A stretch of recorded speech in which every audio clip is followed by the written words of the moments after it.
Stand by for action. 5, 4, 3, 2, 1. Anything can happen in the next half hour.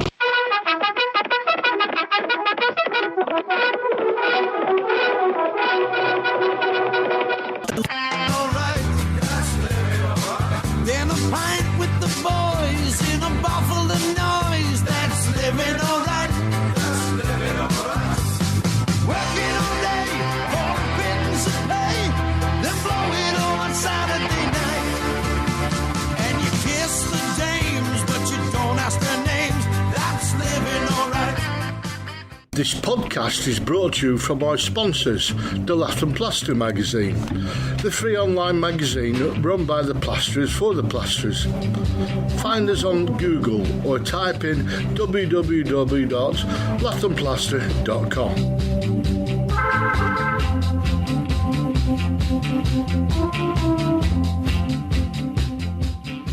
Hi, Dave. Hi Mick, how are you? Oh, I'm not feeling bad. Yourself? Good. Yeah, really good. So what are we up to today then? Well, I think we should have a little touch on a couple of little myths that are around regarding plastering and working on site, and the old adage of, I don't need an MVQ3, I've been doing it for donkey's years, why do I need a piece of paper? Blah, blah, blah, blah. Yeah, that's a good idea. I think first of all, though, I think what we need to do is just thank everybody who's been involved with podcast. If I said it's gone stupid, I'd be saying... That's not a bad call. Yeah, it has gone stupid. I mean, that many downloads, it's unreal. We really want to thank everybody who's took the time to download and listen to two bloody idiots. And thanks for everybody who's been involved. You know, all the guest speakers. Yeah. You know, we have a good time. We have the crack, and we're getting hundreds and hundreds of downloads every day. It's unreal. So thanks for downloading and thanks for taking the time and listening. And I'm hoping you're enjoying it. What do you think, Mick? Well, I'm hoping so, because looking at the amount of downloads we're getting, somebody's enjoying it somewhere, unless somebody just keeps tapping download. But there you go. Yeah, but we would like to thank everybody who's taken part with us. We know this sounds like an old cliche, but we actually do enjoy having people on with us. It brightens the day a little bit and gives us, well, basically somebody else to take the piss out of. That's the one thing we do like. But yeah, everybody comes on, we have to take the piss a little bit. End of the day, we won't be plasters otherwise. Right, that's brilliant. So thanks everybody for what you're doing. And we'll have a bit of a chat now. Oh, have we got any guest speakers on today, Mick? Yeah, we have. We've got a colleague lecturer on.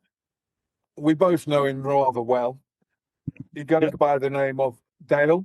That's only because we can't never mind pronounce his surname. Yeah, that's right. We can't spell or pronounce his surname, so we just refer to him as Dale. Yeah, and it works for us. We've also got one of Dale's apprentices on with us, who's been a competitor on the skill build competition, from what we can gather.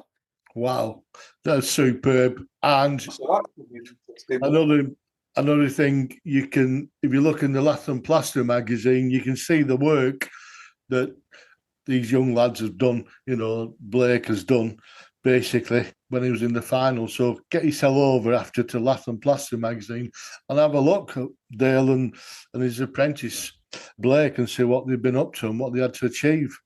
So looking forward to talking to him. But first, I think we'll just have a talk like what you said about myths and, you know, I mean, you've been in plastering all these years.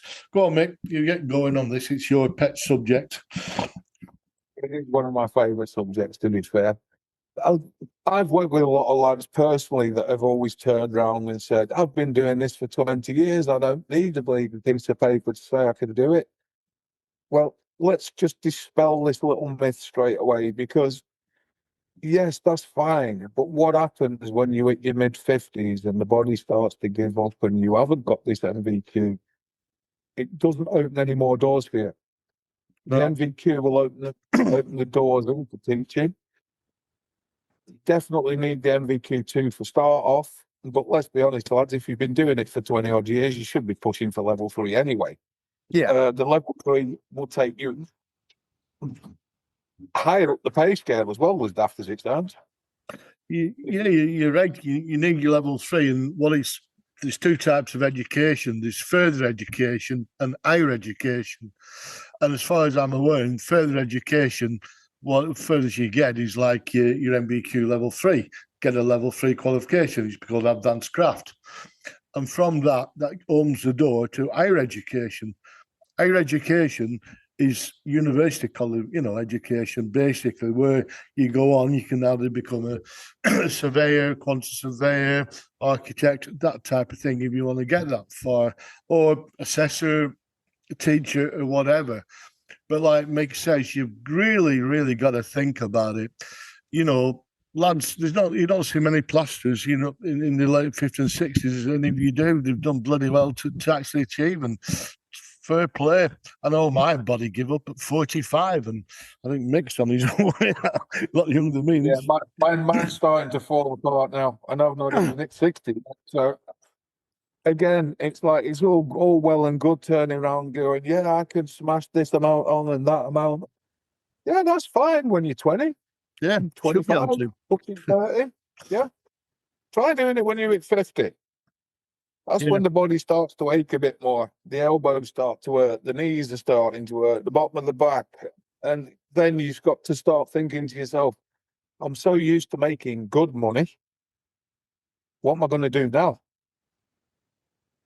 Do you carry on? Do you carry on until the body's absolutely shot at and you're no use to no one? Or do you then think to yourself, well, I'm going to have to take a little side step and go do some teaching, go do some assessing? Or do you move into site management as an assistant site managers? And to get these roles, go on, Mick. We've all had a bit of a ding dong with a site manager at least once. Do you want to be in their shoes? But like saying, to get these kind of jobs, you're not going to get them without your qualification, and it starts with level 3. You need level 2, your level 3, and then you get onto university and do your HNDs and things like that, and whatever the equivalent foundation degrees they are these days. But the only way, like we say, is we've slang colleges off big style, because there's good sides and bad sides to them. But at the end of the day, there's no way. Start being nice now, aren't I? Yeah, you've got to be nice. Yeah, you've got to be nice now, because you're going to be back working, teaching.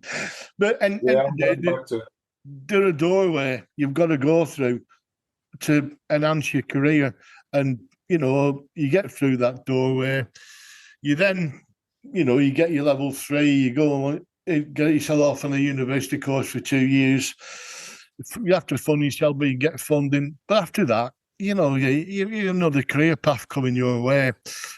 Like we said, plastering is a young man's game, top and bottom of it. And you don't see many plasterers reaching retirement age. He's lucky if they are. And that's, like I say, hats off to people who actually can achieve that. It's tremendous, but the wear and tear on the body must be immense. It really must be. Mine gave up at 45. My shoulders went. I was skimming the ceiling, in the middle of skimming the ceiling, big pain down my shoulder. Went home, painkillers, went day after, tried another ceiling, come home, went to the doctor. He said, you've ripped all your tendons in your shoulder. You'll never plaster again. I was 45. What the hell am I going to do now? And then we signed off on sick for 6 months. Yeah. And I thought, well, I can't actually do it. I tried again in that 6 months. I tried again, but every time pains come back. So basically, that's how I got into teaching. I had to, and that's it. And so let's lads, have a think now. You might have been, like Mick said, you might have been doing it all your life. You must have done, and you might not have a qualification. And if you're working domestic marketing or something like that, you don't need your CSCS cards. You're all right. You don't, but realistically, to progress and keep going, you do need these bits of paper, unfortunately. And the only way is through a college or a training centre. Do your MVQs.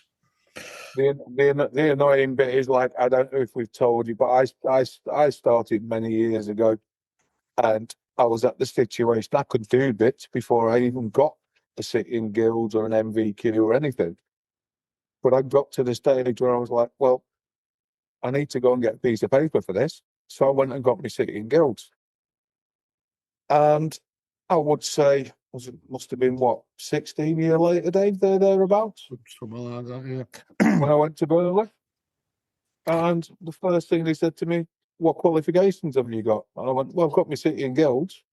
Oh, you need an MVQ too. And then a 3. Yeah, and then 3.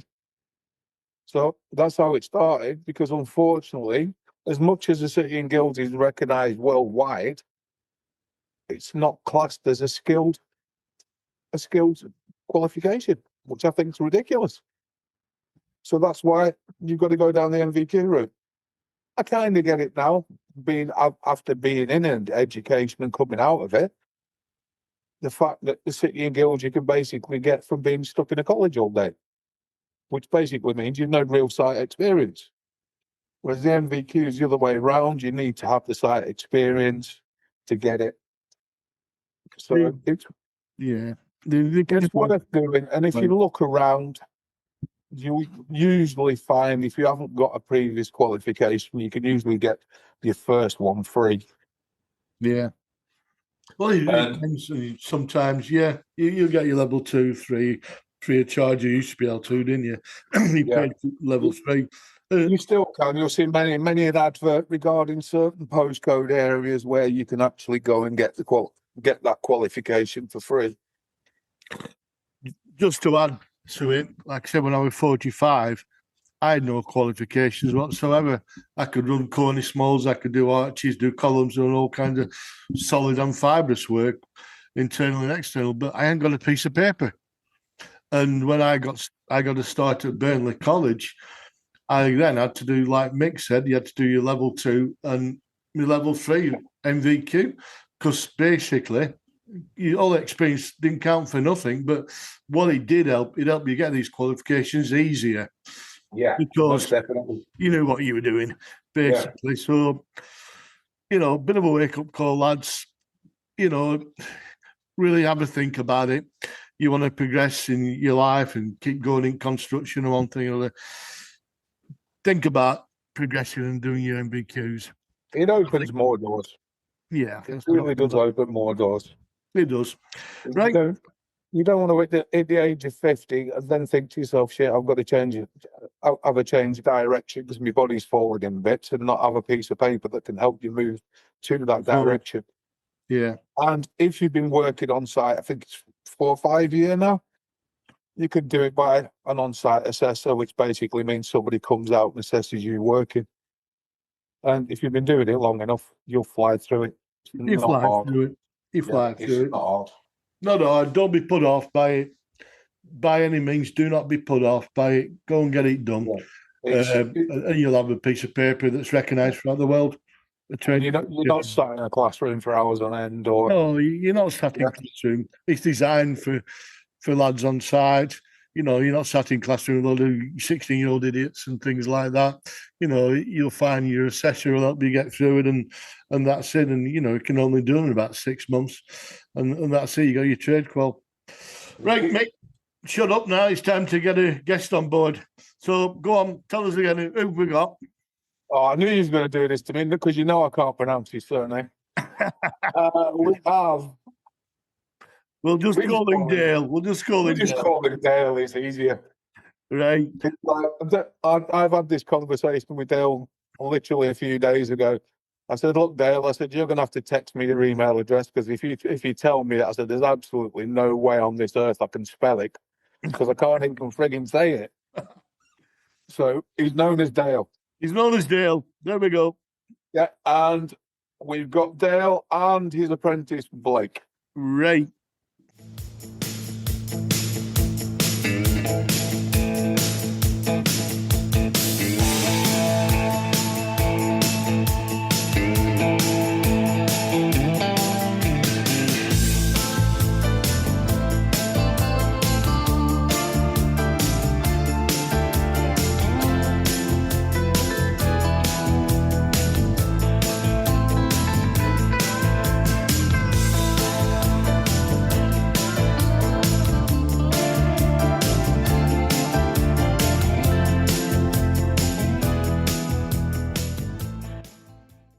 Right, we'd like to welcome this evening Dale and Blake.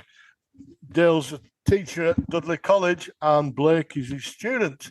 And they've just come back from National Skill Build down in Milton Keynes. Do you want to tell us a bit about it? Go on, Blake, you jump in, because Dale, we can't understand him anyway. Blake, you tell us what you've got up to. Yes, no worries. So obviously, I had to do a regional finals, a regional heat in June. That was obviously at the Dudley Cat Centre. Come first place in that, which I was very, very pleased with.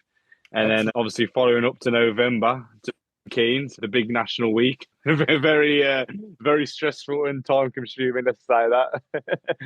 But yeah, he was very good. Great experience. Everything good.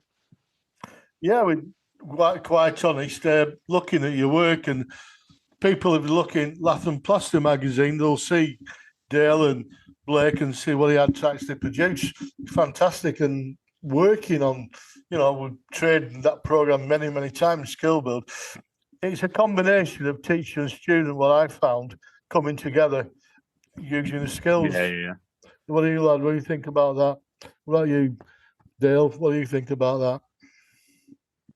I think exactly what you say there. I think it's about the lecturer, and the student coming together. And then I think the other thing that falls into that category is the employer as well. Having them on board and, supporting them in the workplace and, giving them the knowledge, the skills and the behaviours, to bring out the best of them, because I only get 1 day a week with the student, and whereas the young lad is out on the site and he's out there 4 days a week doing whatever he's got to do with his employer. In Blake's situation, his employer is actually his dad. So that's good. It's been a fabulous journey, for myself as Blake's lecturer, and then, working with his dad, Darryl, very closely. The three of us have got a fabulous relationship, and we took a lot of time and effort in our preparation and our thoughts of going into Skill Build, because Blake this year getting a second, which was fabulous. He didn't have the easiest of journeys in order to get a second. He'd obviously entered before, and he came fourth last year in his other regionals. But the first time, he didn't even make. The first time he entered, he didn't even make the nationals. So it was a massive learn. And actually, the first time Blake entered, it was my first time as lecturer entering students into a competition. So it was a real learning curve for the pair of us, wasn't it, Blake? Yeah, 100%. 100%. I think the first regionals I've done, I've come third in the heat, but like I say, I really don't. I'm not gonna say I didn't have a clue what I was doing, but there was so much room for improvement. There was loads. I think from a student point of view and an apprentice point of view, when you actually go the first time, it's a massive learning curve. Yeah. Because when you're actually in the college and you're preparing for it, you've got a lot of time. Yeah. Time factor doesn't come into it, does it? Yeah. So when you actually first get there and you start working into it, you then realise that because it's time bound, you've got to be more focused on each aspect more quickly. Yeah, 100%. I found that when I was at a college in Cheshire, the first year we went, we didn't do bad, but the lads turned around to me and said we weren't really prepared for the time-bound issue. So the following year, you knew what I did was I set them up in the workshop and said, right, this is your skill build program. Yeah. Like from the previous year, you've now got 4 hours. Yeah. And then when we went back the second time, we come away with a second in the seniors and a first in the juniors. Yeah. So that was quite impressive. Yeah, that's great. That's great. What I did with my lads, basically, a timed event. So, like in your regionals, it was a timed event, you 6 hours or whatever, and they'd set their phone for an hour and a half. I should have such a job done. You know what I mean? It was a timed activity, and by doing that, they knew whether they were on time or whatever. He had to do 2 circles and 2 straights or something like that. Skim a wall and stick them all together type of thing. And they were all the timed activity. And they knew by the phone's alarm going off, vibrating, whether they're on time or not. But they had been rehearsed many times prior in the workshop, and that's the only way that you can really do it. And it's a combination of everything. It's like you say, lecture experience, student experience, and another thing that you find, a student keeping the nerve. You know what I mean? That's the big one, because all of a sudden all these other lads are coming in, 100%. and there's like, what else? How did you go on with that, Dale? How did you go on with that? Well, I've actually, I'm going to sort of use this year as an example, really. So I've put it out to my group of apprentices, and I've said to them, look, we've had a second in skill build.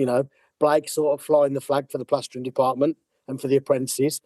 Who else wants to have a bite of the apple? Who wants to stick the head above the parapet?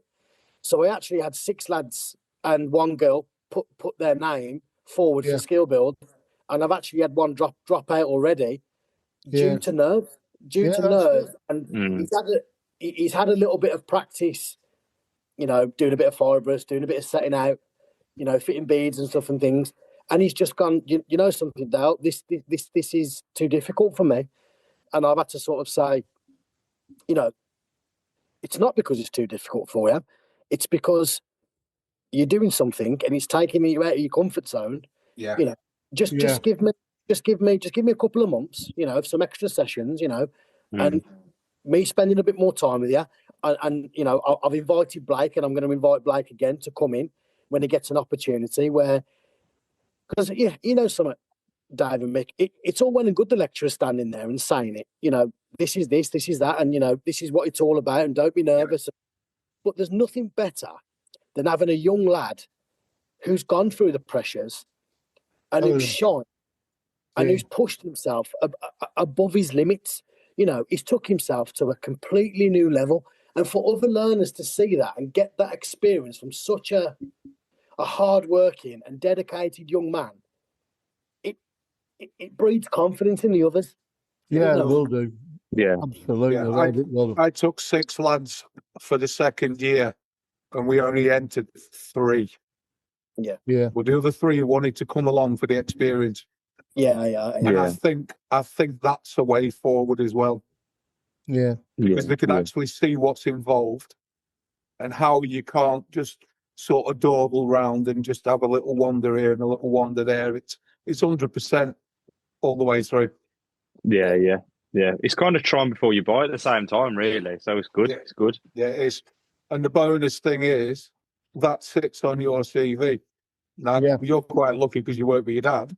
You're very, very lucky. Work with your dad, and you turn up on your CV's got a case of, I was at skill build and I did X, Y, Z.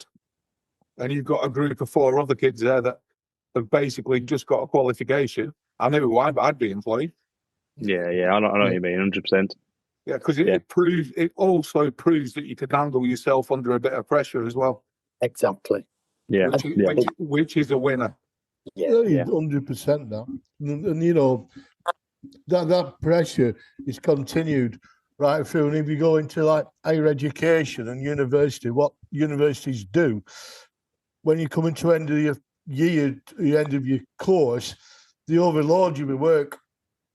They overload you, they give you loads of assignments that have to be done to make sure that you can cope with the pressure. They might give you 3 assignments of so many thousand words, and it has to be written at such a level that's maintained all the way through the course, and they just give you a deadline, and you've got to have all this in, and it proves that you can work under pressure and still produce the same quality of work.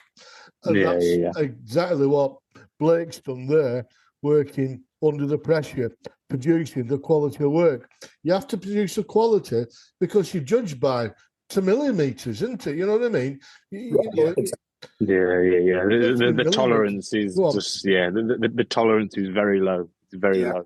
Yeah, it's an achievement to do it. To actually go and complete it is an achievement. Yeah, I think what I would say about skill build as well you know, as well as like the time constraints and as well as, you know, working to such tight tolerances, is the one thing that I've seen at the Nationals over the last 2 years. I've been very fortunate where my lad has taken me to the national finals on 2 occasions now, which has been fabulous for me. It's been a very good learning curve. But I think the one thing that I've taken away from it personally, I don't know about you, Blake, just the sheer quality of some of the students that are coming through, you know, and just how tight, you know, just how tight the scoring criteria was between third and first place. The quality of the tradesman was, you know, was very, very good. And the work that was on show, I wouldn't have wanted to have marked it and picked first, second and third place. That's one thing. It all look identical, I bet. I would. You know what I mean? Yeah. I've been trying for years to get on that panel, haven't I, Dave? Oh, you have, yeah. For years. I mean, I think at some point we'd all like to have a go at it, wouldn't we? You know, maybe, I don't know. I'm too old. I'm not interested. No, you aren't, Dave. He only throws that card out when it means working harder. If it's something he enjoys, you'll crack on and do anything. Crack on and get it done. You use the old card when you need to. That's the one. I mean, what were your thoughts on what I've just said, Blake? You know, how did you feel, you know, in that, you know, especially, you know, your first time, you know, like the first time we ever went to Skill Build? What were your thoughts and feelings on it? So the first time that I ever went, it was tough and it was very, very hard because obviously, you know, you're in that intense situation, which you can't get out of. You've just got to ride it until the end. And, you know, I was very grateful to obviously having my dad behind me because he has pushed me from, you know, the age of like 8 years old or even in nappies, to be honest. Ever since I come out of the womb, I had a trial in my hand. So to be honest, like he's been there like good. And, you know, and then obviously the first time I'd done it, come fourth place, and me and my dad and obviously Dale, we had a talk and I was like, listen, this is the pros and this is the cons. And this is what we need to improve on. This is what we need to, you know, like try and maybe like rectify and, you know, do stuff like that. So obviously come November just gone, the stuff that I need to improve on the first time, I nailed it. But like I say, yeah, it was still tough because like I say, it's the pressure with everyone watching. It's hard. Yeah. It's easy to make mistakes, isn't it, Blake? Yeah. It's very, very easy to make simple mistakes that you wouldn't normally make. Yeah. 100%. Yeah. I do think there's a lot of pressure for the lads that do go into it and the girls that go into it, to be fair, and probably more so for the girls. If the truth, you know. Yeah. We've always been classed as a male-dominated trade, haven't we? Yeah, definitely. So it's nice to see the girls come through. I had one when I was at a college in Nantwich where she'd come in to do painting and decorating. Well, they didn't offer painting and decorating, so I talked her into going into plaster. She was coming towards the end of her first year when she could actually do imitation of stone and everything better than the lads that were already at the end of the second year coming into third. I can believe it. Yeah. Her attention to detail was amazing. I found that. What I found with all the ladies and girls I've taught is fibrous work, they're unbeatable. It were either right or wrong with them. When a lad's good enough, near enough, and what have you, but girl, no, right or wrong. And it was exceptional. The work that they put in, and we put them to skill build, and probably nerves got to them a little bit on one thing or another. But backing workshop, they're unbeatable. They really were. Like you just said, quality and what have you. It's there. The women, all right, they haven't got the muscular strengths, but they are, for fine detail. And through magazine, and I come across so many women plasterers who are fibrous and extremely bloody quality they produce is unreal. Yeah. Absolutely. The process thing's a lot different. I don't know what it is. I really, really don't know what it is. But they're very, very neat. Yeah. Well, I'm finding that currently with a female student that I've entered for Skill Build this year. A young lady I've got working with me now called Sophie, and she's just got a real good eye for detail. Yeah. The really, really small things. The miters. Stopping in. She's just got it. She's just got a natural ability. Yeah, and it's and the other lads are like looking to say like, "How are you learning that?" And she's going, "It's easy." That can be the annoying bit when you've got somebody that has got that much attention to detail, and that's right. Everybody else is like, "Well, why can't I do it like that?" It just takes one eye. It just takes one eye, and then that's it. That's it. But again, it's going to be really interesting this year to see how she handles the pressure being her first time. Yeah. You know what I mean? That's the thing. Yeah. You never know, Blake. Dale, you might end up with a winner there. You never know, do you? You just don't know how they handle themselves on day. But it's because it's your comfort zone. We agree this, Blake. You know what I mean? You walked in there on day one. You've all these other students there all competing, and it's like a bit over. A bit overall, aren't you? Realistically, about God, what am I doing? And concentrate on, he's further in front than what I am, and that's sending the off a little bit instead of concentrating on your own job. You know what I mean? And other people are doing and worrying about them instead of worrying about yourself. You know what I mean? And that's what type of thing I found. And it is, you've done really well. So, what are you going to do in the future now, Blake? So now you've done that. Are you working full time? Have you finished your college course now? Yeah. So obviously, I finished my college course. Oh God, Dal, when was it? Was it last year, December? It was. Yeah. It was the back end of November, wasn't it? That's it. Yeah. Well, that was it because the last national final was the same time as when put assessment.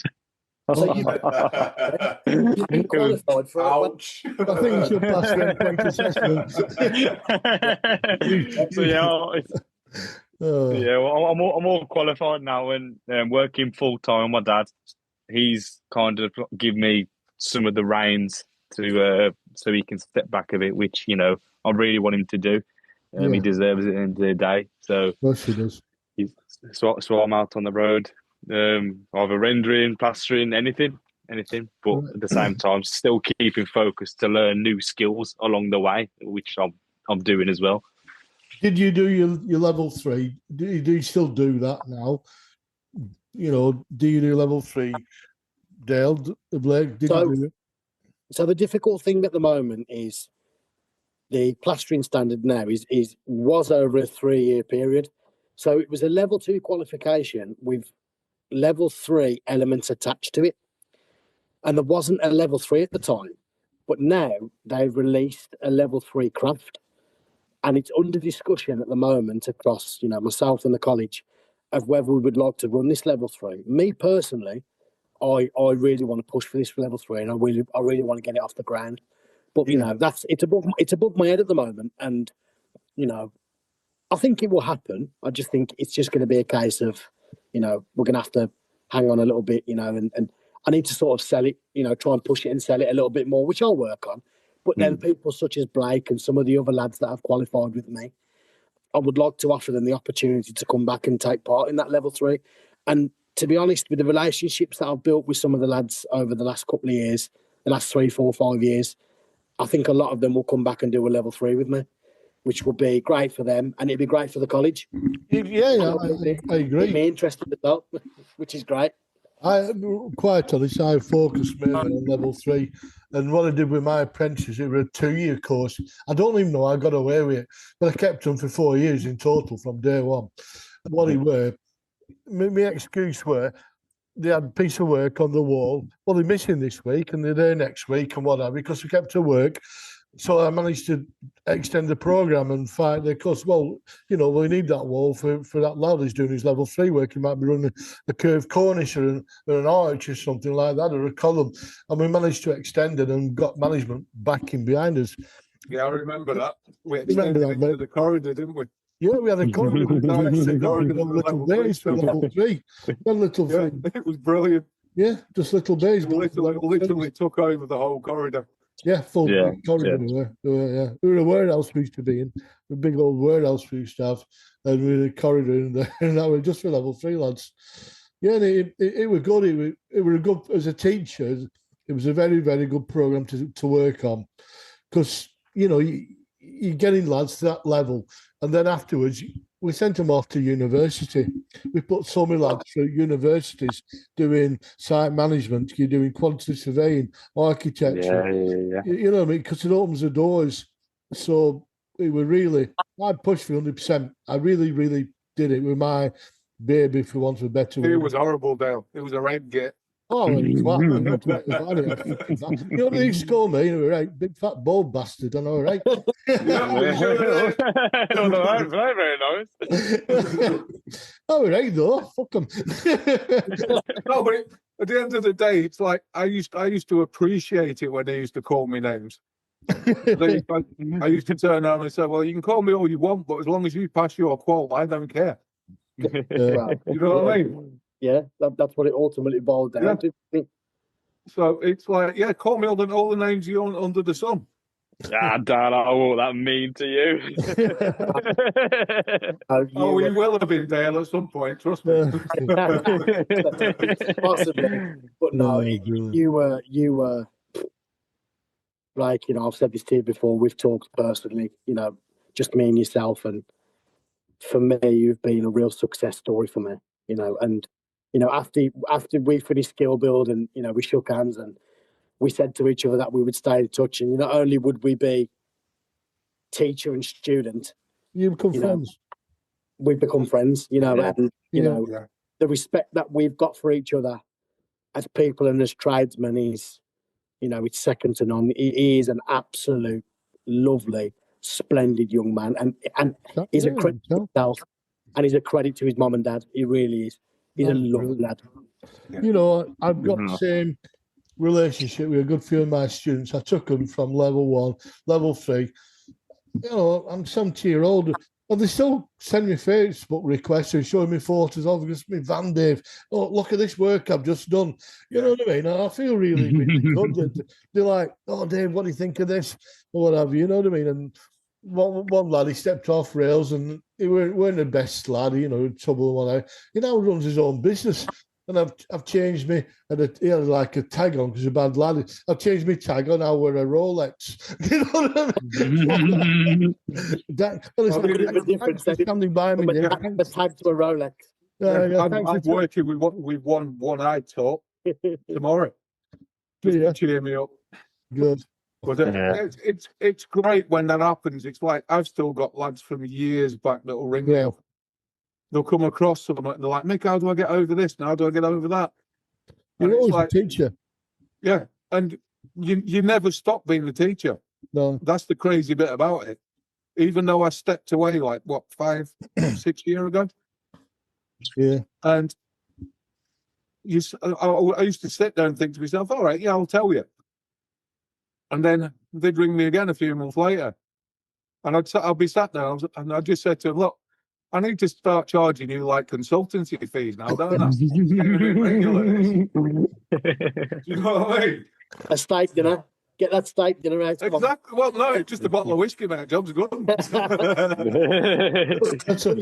I charge, bottle of whiskey. You must have expensive taste then. Oh, you've got this all come, Blake. You'll get to our age, mate, and it's either whiskey or wine, trust me. And Mick knows when I'm on the wine, he gets an email at 2:00 in the morning. Yeah. I'm sat there thinking, right, they'll get up next time. Oh, dear. He's like, fuck off. So I'll get my own back and text him back at 8:30 in the morning. Yeah, but I talked to him. I turned my phone off. I'm your night owl, and I don't go to bed same day I get up. It's always 1:30 for me before I go to bed. I don't have to get up. It's great. So no, but you know, I ain't seen 1:30 for about 15 years, Dave. Oh dear me. Well, that's the beauty of being retired. You do what you want. Bloody love it. The best thing I ever did. Anyway, lads, it's coming to an end, this podcast. It's been really good talking to you. Good catching up with Dale again. And Blake, what a star.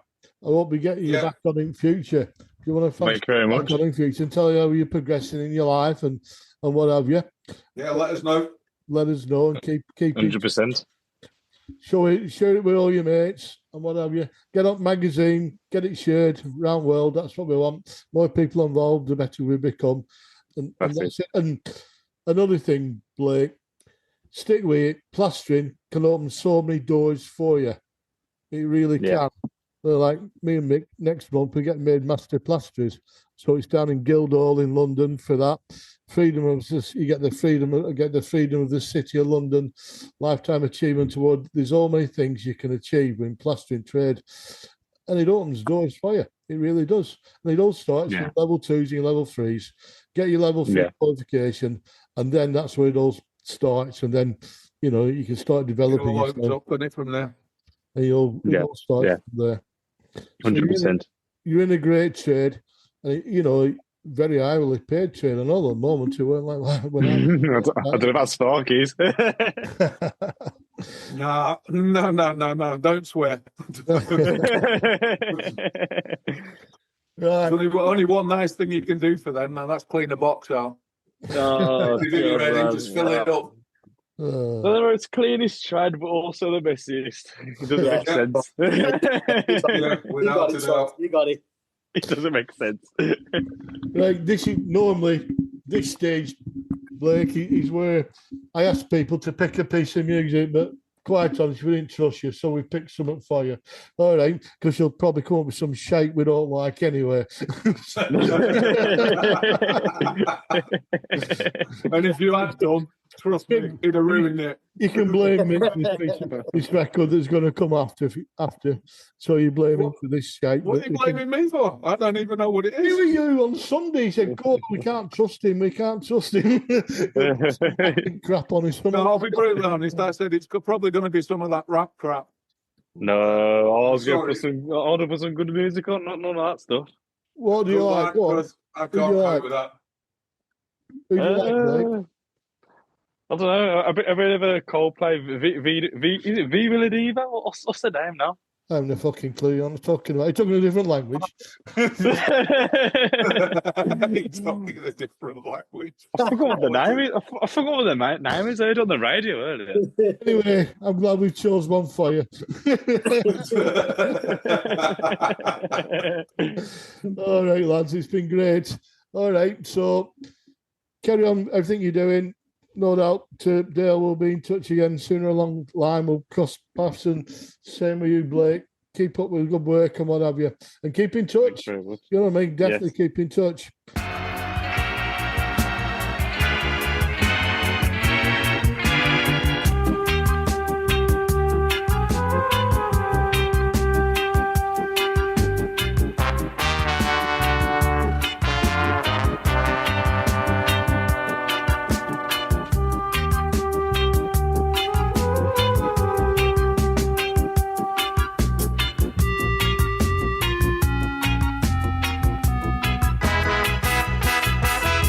This storm is coming like a ghost town. All the clubs are being closed down. This place is coming like a ghost town. Bands won't play no more. Too much fighting on the dance floor.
the shelf. This place is coming like a ghost town. No job to be found in this country.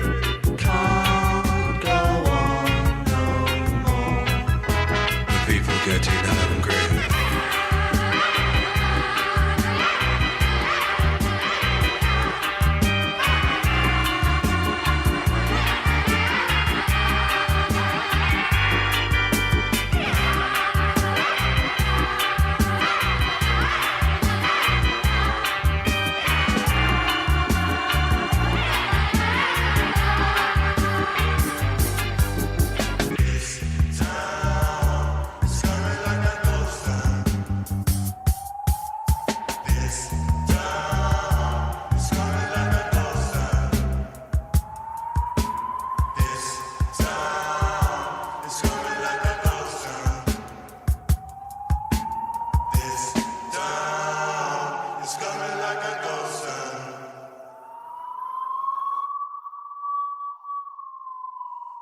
Welcome back. Welcome back. We'd just like to thank Blake and Dale for joining us this evening. And it was a very interesting conversation. And we hope you enjoy it. Yeah, it was really good, that. I think there were two top lads there. Obviously, a great future for Blake in the trade. And with teachers like Dale around, you know, they can't go wrong, really, can they? So thanks for coming on board and really enjoyed that. It's that time of week again, Mick, isn't it? What time of week is it? What time's that? I don't know. Is it knob of the week? Is it knob of the week? Time? Or what? Yeah, it must be knob of the week time. It's got to be knob of the week time, but this week, we can change a little bit. We're going to call it Wanker of the Week. I'm a wanker, and it does me good like it bloody well should. I'm a wanker, and I'm always full in my pud. And Hero of the Week. We are the champions. We are the champions. So, let's go for it. Who's your Wanker of the Week, Mick? There's only one, isn't there? There's only one. Well, it's unusual. It's unusual to have a spoiled for choice week this week, aren't we? But go on, if someone took the biscuit, go on. Well, yeah, but it's just... See, I don't know what we call him nowadays. Is he still called Prince Andrew, or is he just called Wanker? We just call him the guy who used to be called Prince. The guy who used to be known as Prince. So, basically... Or Symbol. or Symbol, Squiggle. So, yeah, Wanker of the Week. Wanker of the Week this week's got to be the guy that used to call Prince. Do you agree? Yeah, it's got to be the guy that used to be called Prince Andrew. Got to be. Got to be. I'm a wanker, and it does me good like it bloody well should. I'm a wanker, and I'm always full in my pud. Right, we'll now go for Hero of the Week. My hero this week, beyond a doubt, Nigel Farage. Well, love him or hate him, what he's managed to do, he stood up to government and he's got all people, he's got 4 million votes. No, start again. He's got 4 million people the right to go and vote where the government had cancelled the local elections. He managed to get it over U-turned, and whether you like him or love him, the man to me is an hero for managing to stand up. He's the only leader that actually did stand up to me. You know, your Tories didn't stand up, your Liberals and your bloody Greens, they didn't stand up, but Nigel Farage took them to court. Day before they were due in court. Let's look at it logically. The Tories aren't going to stand up because they're never going to get in. No. And the Liberals have got about as much chance of being Prime Minister as I have. Truth be known. So, based on that, yeah. Well done, Nigel. Well done, Nigel. So, yeah. Nigel, you are our champion of the week. We are the champions. We are the champions. No time for losers, 'cause we are the champions.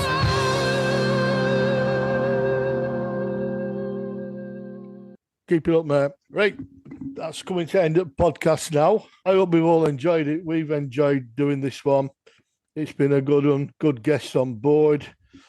You know, we're getting so many downloads. It's unreal. Thank everybody for downloading. We're believe it or not, America's biggest place where, you know, people in America seem to download us for some reason. They must like the way we talk. I don't know what it is, but thanks to everybody in America, big style. You know, Australia now coming on board since we had Dean on the other week. The amount of downloads we get in Australia. So thanks, basically. Crazy. We've gone global. What's the better word? Two idiots, one microphone. Now gone bloody global, for fuck's sake. Right, so brilliant. But there you go. Here we go. So we'll be back again with another one. Another guest lined up as well. So until the next podcast, it's goodbye from me, Dave. Before we go, Dave. Go on. It's goodbye from me, Mick. But before we go, there's just one thing. This one was the first time we've tried to do a 4. And we're very pleased with how it's turned out. We're really pleased. It's like, we know we push boundaries every now and then, but this was a boundary push for us, never mind anybody else. Oh yeah, 4 people on board on Zoom at one time. Bloody hellfire. Let's be realistic. Turning back to episode 1, I didn't even press record. We didn't even know what to do. We had no camera now. And we've gone from that to like 4 people on board, all in different locations. So you think Zoom's a marvellous bloody tool when you think about it. It's just learning how to use it. We've mastered that. Well, we're not mastered. We're still learning. Still learning. I'm going to say I'm still learning. Yeah. Well, every day's a school day. Right. So that's it. So we're going to round up, guys, and we will speak to you again shortly. Yeah. So it's bye from me. Shut up, Mick. It's a bye from me, Dave, and you can talk now. Oh, can I? And it's a bye from me, Mick. So long, see you again. And always look on the bright side of life. Always look on the light side of life.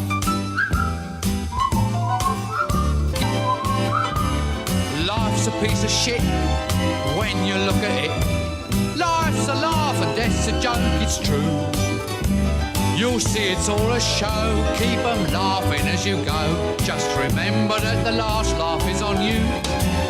And always look on the bright side of life. Always look on the right side of life. Come on, Brian, cheer up.